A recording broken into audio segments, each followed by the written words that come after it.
Olá, é com grande satisfação e alegria que estamos de volta ao canal do SEAC Copacabana e agradecemos por esta oportunidade. Que Jesus ilumine nossas mentes e envolva nossos corações com suas vibrações amorosas. Hoje nós vamos falar sobre aflições. Todos nós sabemos o que vem a ser uma aflição, seja por experiência própria ou por observarmos quem está à nossa volta. E mesmo quem está distante de nós, através dos noticiários, por exemplo.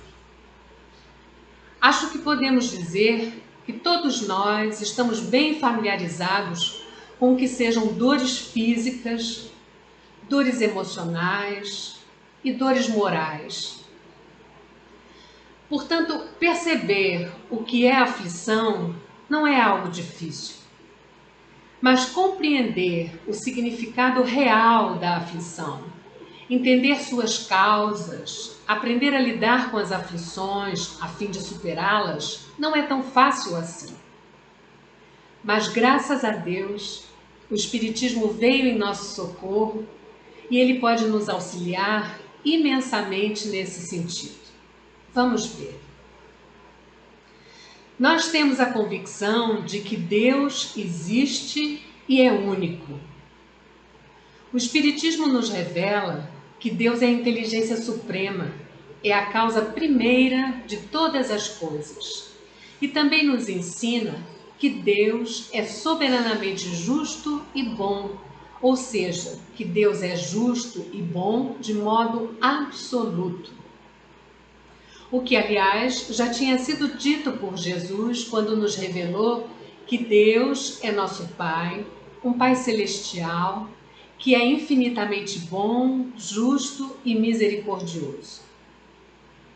É sempre bom lembrar que a doutrina espírita se baseia na moral cristã, no Evangelho de Jesus. O Espiritismo também nos ensina que somos espíritos imortais, criados simples e sem nada saber, mas que alcançaremos a perfeição relativa de espíritos puros por força de uma lei divina que é a lei do progresso. Essa lei faz com que tudo progrida no universo, tudo, sem exceção. Dizemos perfeição relativa porque a perfeição absoluta somente Deus a possui. E de que forma isso acontece? De que forma um espírito simples e ignorante se transforma em um espírito puro? Pelo processo de reencarnação, em que através de inúmeras existências no plano material, o espírito adquire experiências que o levarão a evoluir tanto em inteligência quanto em moralidade. É através das sucessivas reencarnações que nós vamos nos livrando, pouco a pouco, das nossas imperfeições. Hoje, nós estamos encarnados no planeta Terra, que, embora esteja em um momento de transição para ser um mundo melhor, ainda é um mundo de expiação e provas. O mundo de expiação e provas é onde se resgatam dívidas contraídas pelo não cumprimento da lei divina e onde o espírito encarnado passa por provas que são destinadas ao seu aprimoramento moral e intelectual. As provas são, portanto, desafios evolutivos. Com as provas, nós vamos testar nossa capacidade de superar nossas limitações e imperfeições. Além disso, as provas são oportunidades para exercitarmos a inteligência, a paciência e a resignação, como nos dizem os Espíritos em O Livro dos Espíritos. Agora, com relação à expiação, nós poderíamos dizer, de um modo assim muito geral, que nela o indivíduo é forçado a suportar e sofrer em si mesmo o mal que fez a outra pessoa. E quando falamos em expiação, muitas vezes nós pensamos em castigo, pensamos em cumprimento de pena, não é verdade? Mas na realidade, a expiação é um recurso educativo extremo, que é usado quando todos os outros recursos educativos mais suaves não surtiram o efeito necessário. Então, a finalidade da expiação é educativa, não é punitiva. Na Terra, nós nos deparamos com vários tipos de desigualdade. De um lado, pessoas extremamente ricas, materialmente falando, e de outro lado, pessoas na extrema miséria. Pessoas saudáveis e pessoas enfrentando vários tipos de doença e enfermidades. Pessoas para quem tudo parece dar certo e pessoas para quem tudo parece dar errado. Pessoas bondosas enfrentando grandes dificuldades e pessoas más desfrutando de todo tipo de facilidades. Allan Kardec diz que essas anomalias parecem desmentir a justiça de Deus. Entretanto, desde que se admita Deus, não se pode concebê-lo sem o infinito das perfeições. Se Deus é soberanamente justo e bom, não pode agir por capricho nem com parcialidade. As vicissitudes da vida, esses contrastes que a vida apresenta, têm, pois, uma causa, e visto que Deus é justo, essa causa há de ser justa. Vamos fazer um parêntese aqui. Na terceira parte de O Livro dos Espíritos, os espíritos da codificação dizem que todas as leis da natureza são leis divinas. E dentro dessas leis, há aquelas que regem a matéria e as que regem o espírito. A física, por exemplo, revela leis específicas da matéria, como a terceira lei de Newton, que afirma basicamente que para cada ação há uma reação de igual intensidade que atua em sentido contrário. E no âmbito da filosofia, há uma lei chamada lei de causa e efeito, que afirma que todo efeito tem uma causa. Ou seja, não existe efeito sem causa. E mais, se o efeito é bom, é porque a causa foi positiva. Mas se o efeito é ruim, é porque a causa foi negativa. Então, quando Allan Kardec diz que as vicissitudes da vida têm uma causa, ele está fazendo referência a essa lei de causa e efeito. Jesus também fez referência a essa lei quando disse assim: toda árvore boa produz frutos bons, mas a árvore deteriorada produz frutos maus. Não pode uma árvore boa produzir frutos maus, nem a árvore deteriorada produzir frutos bons, conforme registrou Mateus no capítulo 7 do seu Evangelho, versículos 17 e 18. Algumas vicissitudes da vida têm causa na existência presente, na existência que estamos vivendo agora. Ou seja, algumas aflições que estamos enfrentando são consequência de atos praticados no presente. Por exemplo, se numa estrada eu dirijo a uma velocidade que é o triplo da velocidade permitida e sofro um acidente que me deixa paraplégica, esta paraplegia é uma aflição decorrente da minha imprudência e da minha insensatez no presente. Um outro exemplo, se na minha alimentação hoje eu como doces em excesso e com isso me torno diabética, a diabetes é uma aflição que tem origem nos excessos alimentares cometidos por mim, agora, hoje. Se alguém decide, um outro exemplo, se alguém decide enriquecer materialmente e mergulha no trabalho de tal forma que não encontra tempo para estar com a família, com os amigos, nem tempo para cultivar uma vida interior, para ativar sua conexão com Deus, é possível que em algum momento essa pessoa vá sentir solidão, um afastamento natural das pessoas queridas. E também vá sentir em algum momento um vazio existencial, em decorrência da sua ambição desenfreada.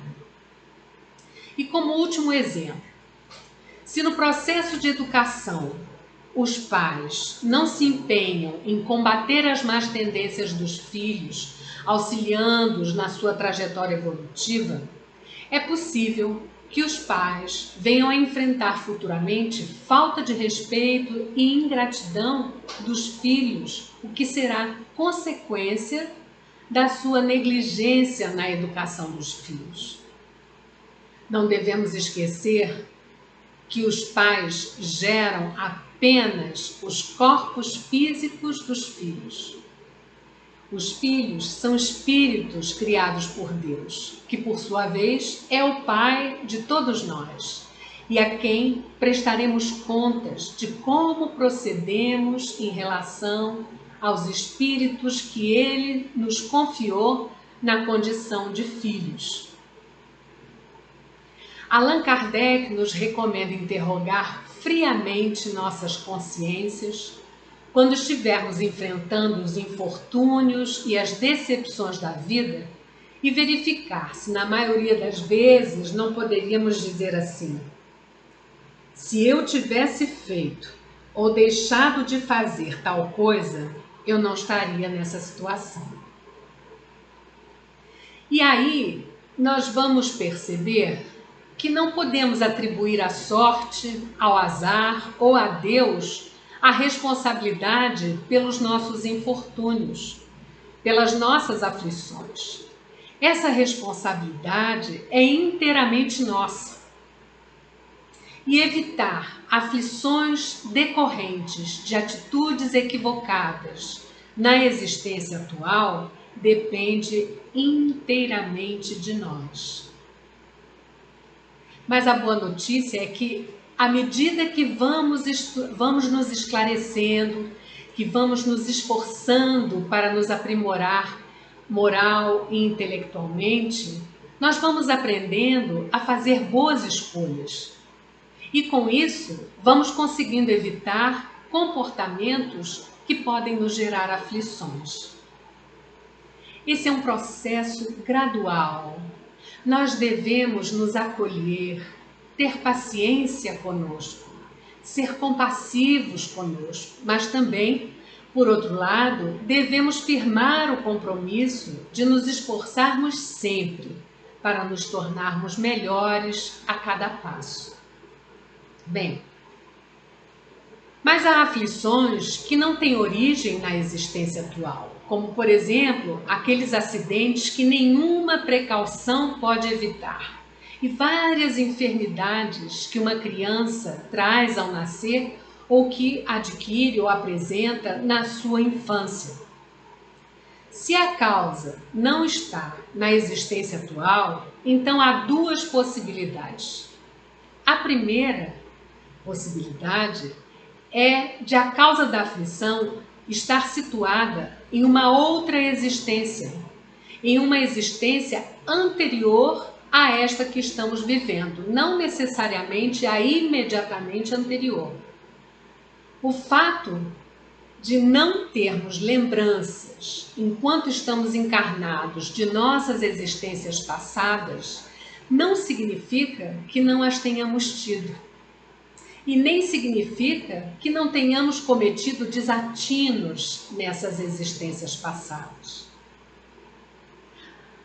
Para nos libertarmos das nossas más tendências, para repararmos nossos erros e até mesmo para suportarmos as consequências das nossas faltas de existências passadas, não é necessário nem desejável nós nos lembrarmos das nossas faltas saber exatamente quais foram elas. Isso poderia nos perturbar, nos desequilibrar e nos prejudicar. Aqui nós poderíamos perguntar, mas como assim? E para responder, vamos ler um trecho do livro Candeias na Noite Escura, editado pela Federação Espírita Brasileira, em que o autor, Hermínio Miranda, no capítulo 9, diz assim: há aqueles que objetam enfáticos: como é que eu não me lembro de nada das minhas vidas anteriores? Não seria preferível que eu soubesse de tudo para compreender melhor as coisas que acontecem hoje e corrigir o que fiz de errado? E mais adiante ele argumenta questionando: de que serviria ao espírito o conhecimento de uma existência anterior, dos crimes que praticou, dos ódios que se abrigaram em seu coração, dos inimigos que teve, das riquezas ou poderes que possuiu, ou das misérias e angústias por que passou? Para que trazer para uma existência que começa de novo as aflições e preocupações de uma que se foi e já mergulhou no passado? Não é mais fácil nos reconciliarmos com uma criatura que não mais desperta em nós a lembrança do dano que nos causou? E ele dá o seguinte exemplo: numa existência, matamos um desafeto e lhe roubamos a esposa e os bens, encharcando de ódio a nossa vida e a dele. É bem provável que ele nos volte numa vida subsequente como filho, para que lhe possamos restituir o bem da vida que lhe tiramos da outra vez e os bens materiais que lhe subtraímos impiedosamente. E Hermínio Miranda conclui dizendo: é um processo inteligente e suave, pois que aquilo que arrebatamos num instante, assumindo uma dívida enorme, agora lhe pagamos aos pouquinhos, sem grandes sacrifícios, amparando-o, educando-o à nossa custa, orientando-o para o bem. Então, como nós estamos em evolução permanente, certamente já fomos piores do que somos hoje. Assim como no futuro, seremos melhores do que somos hoje. Por isso, o esquecimento do passado é uma bênção da providência divina. O importante é termos a certeza de que se há um efeito, é porque existe uma causa. E como Deus é absolutamente justo, essa causa será sempre justa. Allan Kardec diz assim: Deus quer que todas as suas criaturas progridam e, portanto, não deixe impune qualquer desvio do caminho reto. Não há uma só falta, por mais leve que seja, nenhuma infração da sua lei que não acarrete consequências forçosas e inevitáveis. Por essa razão, a prosperidade do mal é apenas aparente. Se ele, o mal, não está colhendo agora os frutos das suas más ações, certamente irá colhê-los futuramente. Porque nem sempre nós sofremos na nossa existência presente as consequências das más ações que praticamos, mas nunca escapamos às consequências das nossas faltas. E Allan Kardec prossegue dizendo: os sofrimentos que decorrem do erro são para ele uma advertência de que procedeu mal. Os sofrimentos lhe dão experiência, fazem com que ele sinta a diferença entre o bem e o mal e sinta a necessidade de se melhorar, a fim de evitar futuramente o que redundou para ele numa fonte de amarguras. Então, Deus não nos pune nem nos castiga no sentido de nos ferir, de nos causar sofrimento em retaliação às nossas faltas, mas sim no sentido de nos corrigir, de nos educar, visando o nosso aprimoramento espiritual e a nossa felicidade futura. Deus é absolutamente justo, mas também é infinitamente misericordioso. Por isso, podemos ter a certeza de que colheremos os frutos das nossas más ações somente no momento em que tenhamos condições de sair vitoriosos da experiência. Como disse o Espírito Lacordaire no Evangelho segundo o Espiritismo, o fardo é sempre proporcional às forças, porque Deus não permite que sejam colocados fardos pesados em ombros fracos. Por outro lado, Allan Kardec esclarece que não devemos acreditar que todo sofrimento suportado enquanto estamos encarnados seja necessariamente indício de uma determinada falta cometida. Ele diz que a expiação serve sempre de prova, porém a prova nem sempre é uma expiação. Então, quando a causa da aflição não está na existência atual, a segunda possibilidade é de que a aflição seja uma prova para a existência atual, muitas vezes uma prova escolhida por nós mesmos antes de reencarnarmos, com o objetivo de acelerar o nosso progresso espiritual.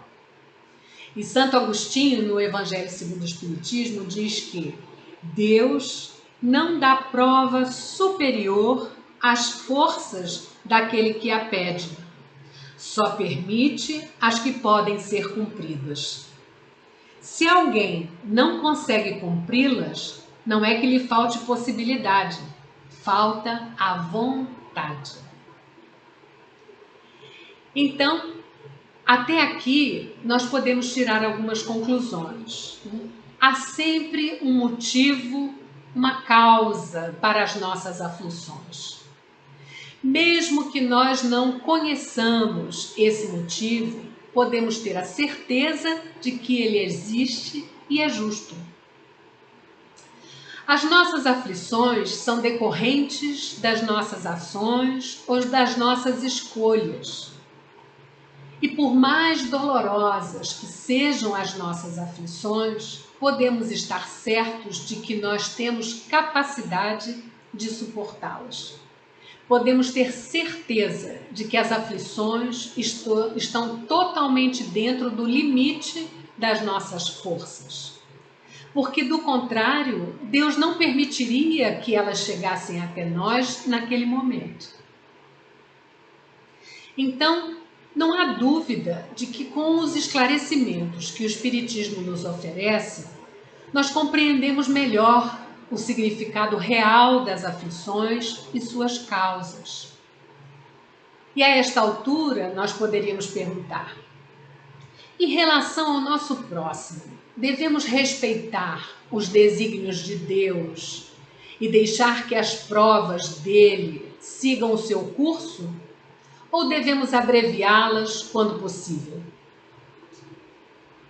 Allan Kardec fez essa pergunta em outras palavras, e o espírito Bernardin respondeu em uma mensagem recebida em Bordeaux em 1863, que está no Evangelho segundo o Espiritismo, dizendo assim: alguns pensam que a partir do momento em que se está na Terra para expiar, é preciso que as provas sigam seu curso.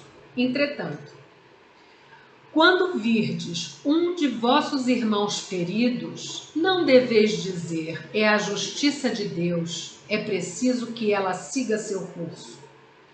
Mas dizer, ao contrário: vejamos que meios nosso Pai misericordioso colocou em meu poder para suavizar o sofrimento de meu irmão. Vejamos se minhas consolações morais, meu apoio material, meus conselhos não poderão ajudá-lo a transpor esta prova com ânimo, paciência e resignação.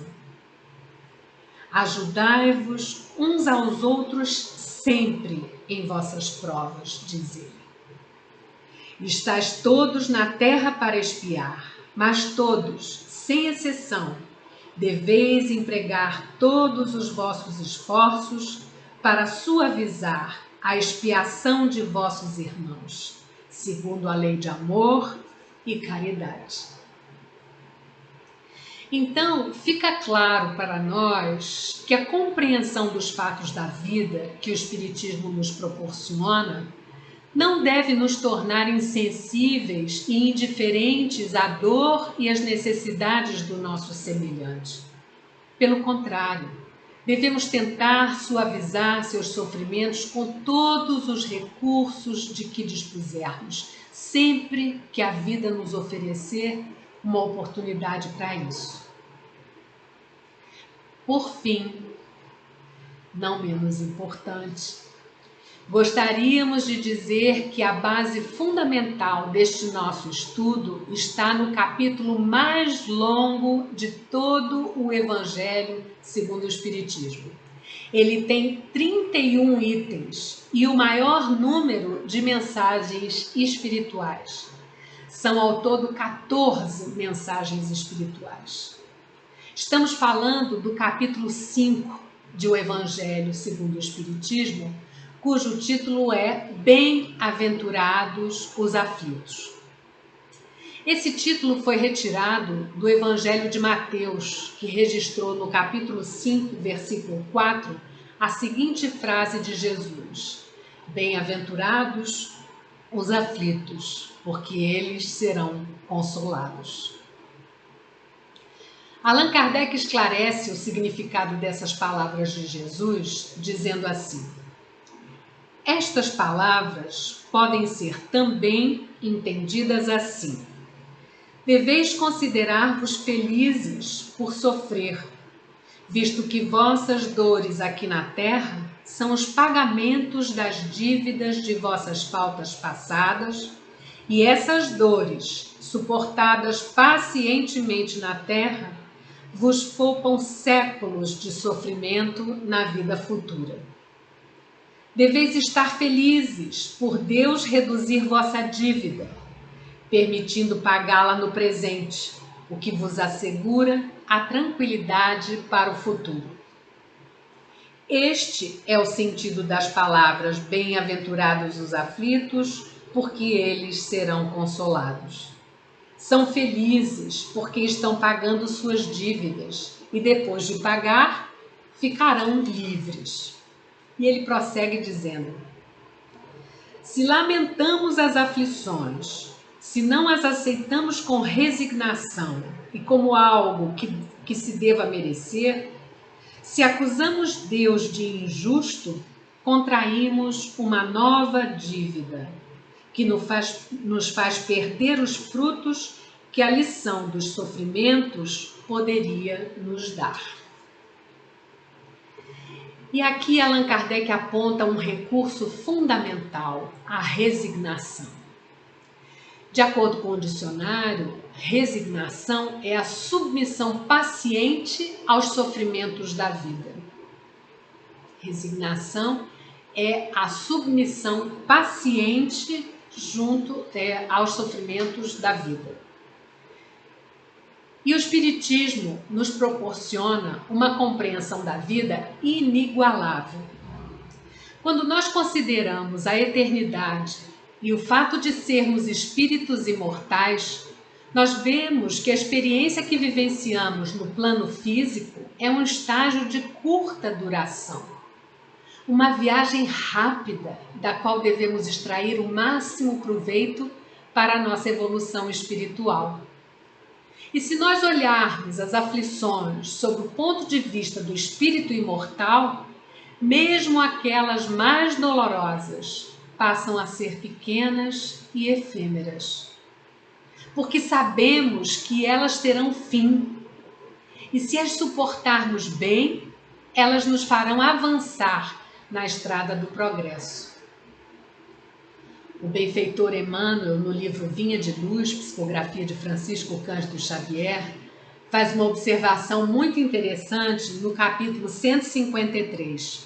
Ele diz: em muitas ocasiões, quando as criaturas terrenas choram, seus amigos da esfera superior se alegram, à maneira dos pomicultores, aqueles que cultivam árvores frutíferas, né? À maneira dos pomicultores que descansam tranquilos depois do campo bem podado. Lágrimas nos lares da carne frequentemente expressam júbilos, imensas alegrias de lares celestiais.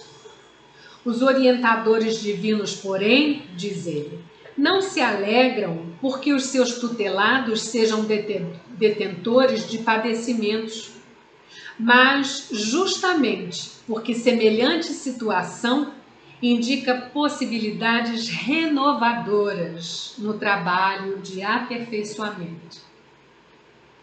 E Santo Agostinho, neste capítulo 5 de O Evangelho segundo o Espiritismo, diz assim: ainda que chorasseis e sofresseis a vida inteira, que representa isso ao lado da eterna glória reservada ao que tenha sofrido a prova com fé, amor e resignação. A fé, diz ele, é o remédio certo para o sofrimento. A fé mostra sempre os horizontes do infinito, diante dos quais se esvaem, se desfazem, desaparecem os poucos dias sombrios do presente. Sem dúvida, a compreensão que o Espiritismo nos dá favorece muito a nossa resignação. Nós submetemos e nos entregamos à providência divina, porque estudando o Espiritismo, vamos vencendo o nosso desconhecimento, vamos nos libertando da nossa ignorância e vamos com isso ampliando a nossa compreensão. É por isso que a nossa fé é raciocinada. Nós temos fé, ou seja, nós acreditamos e confiamos na providência divina porque entendemos, porque compreendemos. Além disso, o Espiritismo nos ajuda a ter força e coragem nos momentos mais difíceis da nossa vida, porque ele nos traz esclarecimentos e imenso consolo. E um dia, ao invés de nos lamentarmos, nós vamos agradecer a Deus pelas nossas dores, porque elas nos fazem avançar na estrada do nosso progresso espiritual. Que possamos enfrentar as nossas aflições com coragem, fé, esperança e, sobretudo, resignação. Afinal, nós não estamos sozinhos. Pelo contrário, somos muito bem cuidados. Estamos todos sob a proteção e os cuidados de Deus, nosso Pai. Estamos sendo guiados por Jesus, nosso mestre e amigo incondicional. E ainda conosco, vibrando por nós, nos amparando, nos protegendo, nos intuindo, nos incentivando ao caminho do bem, estão os nossos anjos guardiães, estão os espíritos protetores que tanto fazem por nós no silêncio e no anonimato. Que Jesus abençoe os nossos esforços de progresso espiritual. Que Ele nos inspire e nos envolva com as suas vibrações de serenidade e de amor, hoje e sempre. Muito obrigada pela sua atenção, por ter nos acompanhado até aqui. Um abraço fraterno e os melhores votos de muita paz.